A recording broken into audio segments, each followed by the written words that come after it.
Greetings from St. Paul's United Church of Christ. I'm Pastor Matt. Thank you for taking a moment to watch this video and hear about our plans for Christmas Eve, just a few days away. Like the Holy Family, we are nearing the end of our Advent journey and waiting with great expectation for Christmas, the birth of Jesus Christ. Like so many things in 2020, this Christmas will be very different in many of our homes and in many churches around the world. It took a great deal of prayer and consideration by our leadership here at the church, both our staff and also our church council. And when we took into account what's happening in our community and in our county with alarmingly rising rates of COVID-19, as well as our local hospitals nearing capacity, it was not without a lot of deliberation, serious deliberation, that we've decided to have our Christmas Eve solely online or by telephone. What that means is we will not be gathering here in our sanctuary for our accustomed in-person Christmas Eve worship services. Now that's the bad news. The good news is that, like Mary and Joseph learned, we also learn that no matter where we are or what's happening on our journey of life, Christ still enters in.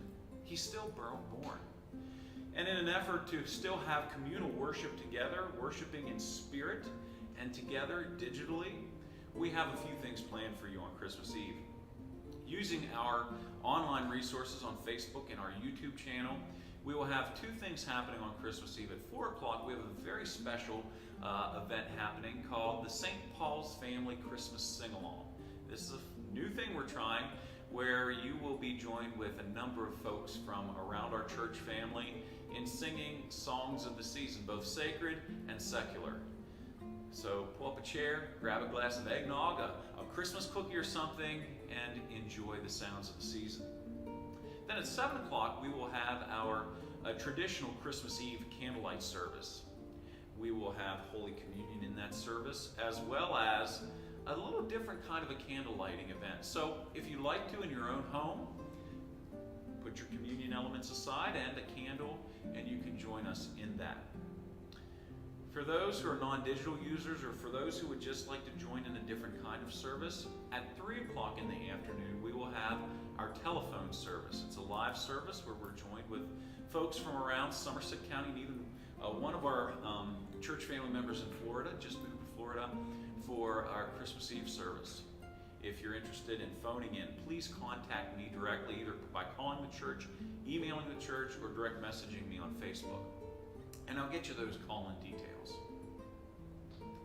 Part of the Advent journey, part of the task, like Mary and Joseph, that we are given, is to prepare room in our lives for the arrival of Jesus.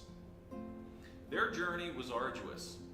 On the back of a donkey and on foot, very pregnant Mary traveled from her home in Nazareth with her husband to a strange small town, Bethlehem, where she would give birth not in a hospital or with a midwife or even in a local hotel, but in a manger, in a cattle shed.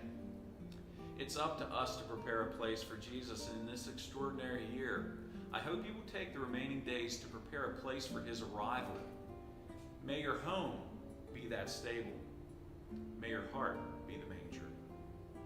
May God bless you and your family with good health and strength as we celebrate this nativity together, and a much more healthy and prosperous 2020.